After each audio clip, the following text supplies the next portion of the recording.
In every great anime, there's that one character who stands shoulder to shoulder with the hero, not as a friend at first, not as a true enemy forever, but as the unrelenting rival, the one who can't stomach coming in second.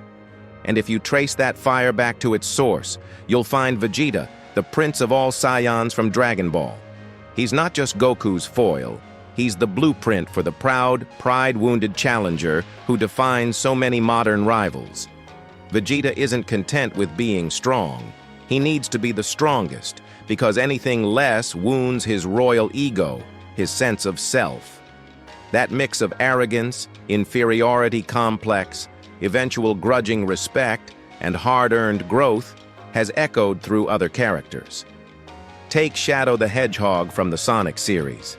He's the dark, brooding mirror to Sonic's carefree speed, quiet intensity versus boundless energy. Like Vegeta, Shadow isn't driven by pure malice. He's haunted by his past, his purpose, his very existence as the ultimate life form. He challenges Sonic not just to win races or battles, but to affirm that he belongs, that he's not a shadow in someone else's light. It's that same existential pride clashing against the hero's natural talent. Then there's Renji Abarai in Bleach, an earlier echo of the archetype.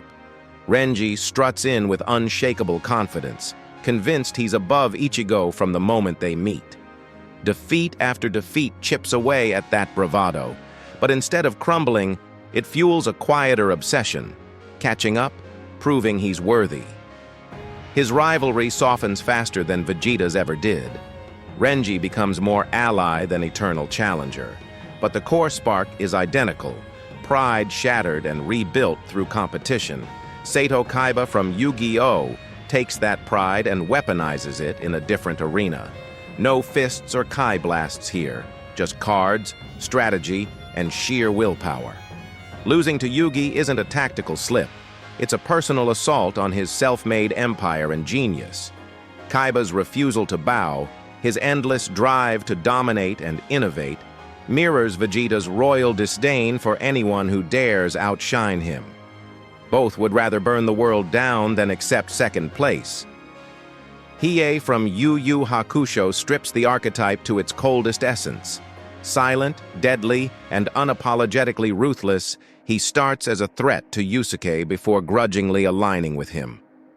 Like Vegeta, Hiei never fully sheds his sharp edges. He grows, he protects, especially his sister, but he remains fiercely independent. His loyalty is earned through strength, not sentiment, making him the archetype's anti-hero variant, evolution without losing the bite. Zuko in Avatar. The Last Airbender represents the archetype at its most emotionally raw and redemptive.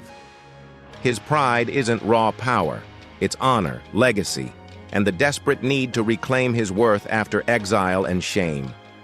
Trapped by family expectations, much like Vegeta was by his Saiyan heritage and Frieza's shadow, Zuko's journey is about realizing true strength comes from within, not domination. He's the version where the rival doesn't just grow alongside the hero, he finds peace by letting go of the need to prove superiority. In the modern era, Katsuki Bakugo from My Hero Academia channels pure, unfiltered Vegeta intensity. Explosive temper, fragile ego masked by bravado, constant irritation at being outpaced. Bakugo doesn't hide his insecurity. He weaponizes it. Every time Deku levels up, Bakugo feels the sting personally, pushing him to scream louder, train harder, and eventually confront his own flaws.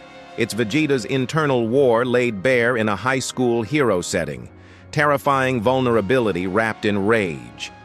And then Sasuke Uchiha from Naruto takes the archetype to its darkest, most defining extreme. His entire path, revenge, defection, power-seeking, eventual return, is shaped by comparison to Naruto. Pride, trauma, and the refusal to be eclipsed drive every choice.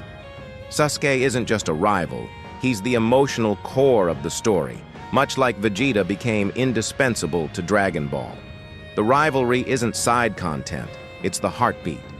From Shadow's quiet defiance to Sasuke's all-consuming shadow, these characters endure because they tap into something universal, the terror of being second best.